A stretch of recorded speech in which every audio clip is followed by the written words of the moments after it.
हाफिज साहब ने बहुत ब्रीफली आपको समराइज किया है।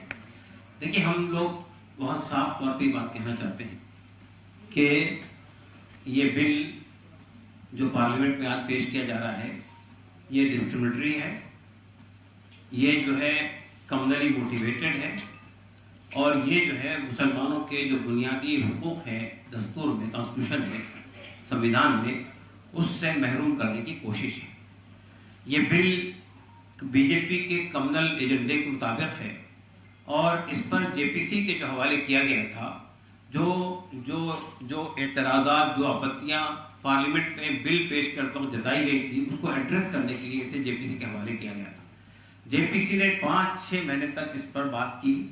हमने 5 करोड़ ईमेल भेजे और उसको रिजेक्ट किया। हमने दिल्ली में, पटना में और विजयवाड़ा में बहुत बड़े बड़े धरने किए। हमने चंद्रबाबू नायडू से मुलाकात की, हमने नीतीश कुमार जी से मुलाकात की, हमने जेपीसी के तमाम लोगों से मुलाकात की, हमने जेपीसी के अंदर जाकर अपनी बात रखी और तफसील से बताया उनको कि हमारी आपत्ति क्या है। हमें उम्मीद थी कि जेपीसी जो है उन चीज़ों को एड्रेस करेगी। अफसोस की बात यह है कि जो जेपीसी में अपोजिशन के मेंबर्स थे उनकी बातों को भी माना नहीं गया और जिन हालत में जेपीसी को बिल सौंपा गया था उससे ज़्यादा सख्त बनाकर लाया गया। चंद बातें हम समझते हैं कि साफ होनी चाहिए, इसलिए कि ये भ्रम पैदा किया जा रहा है कि वक्फ की प्रॉपर्टी देश में रेलवे से और मिलिट्री से ज़्यादा है। ये बिल्कुल गलत बात है।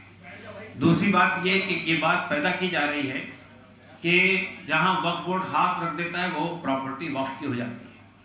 फिर इसके अंदर एक प्रोविजन ये पैदा किया गया है कि अगर गवर्नमेंट का इशू है, यानी गवर्नमेंट को एक सेक्शन के तौर पर इसमें इंट्रोड्यूस किया गया है।